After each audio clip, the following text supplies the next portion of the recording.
In this week's Fixture Friday, we're going to take a look at a vacuum fixture that helped us quadruple our feed rate with one simple trick.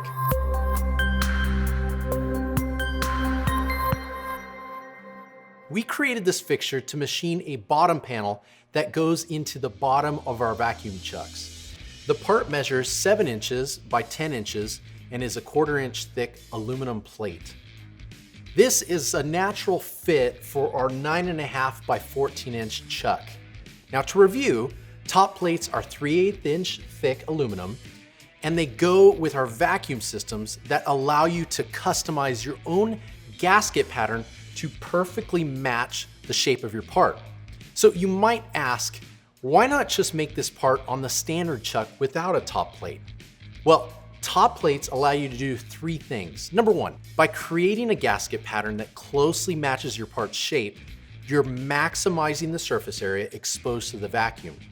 Sometimes the grid pattern doesn't match up close to the part's perimeter, and you have less vacuum area, and less area means lower holding power.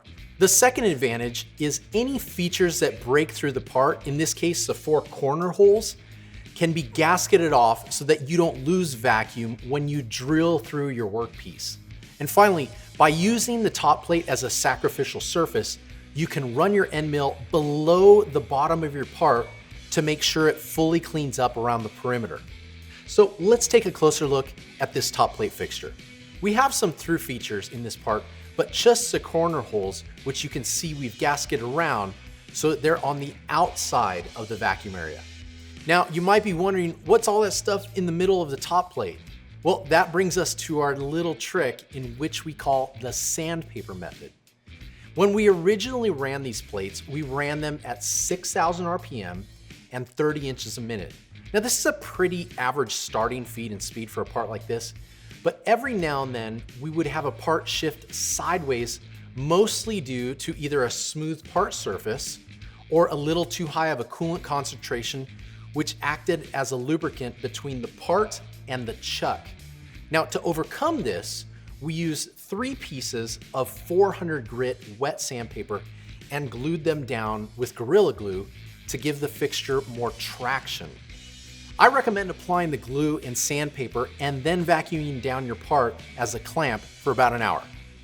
Now, knowing the part was less likely to slide under cutting forces, we quadrupled our feed rate to 120 inches a minute and haven't had any issues ever since.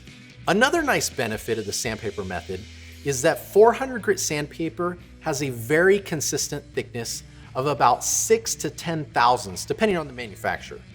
Now this raises the part up by that thickness so that your end mill can actually run below the part but above the surface of your chuck. Now this is a perfect method for making one-off parts on the chuck without a top plate. So the next time you're having parts slide for whatever reason, try this method out. Hopefully it'll be a perfect fit for your application. Remember to tag your fixtures on Instagram with PiersonFixtureFriday. And until next week, go innovate your production.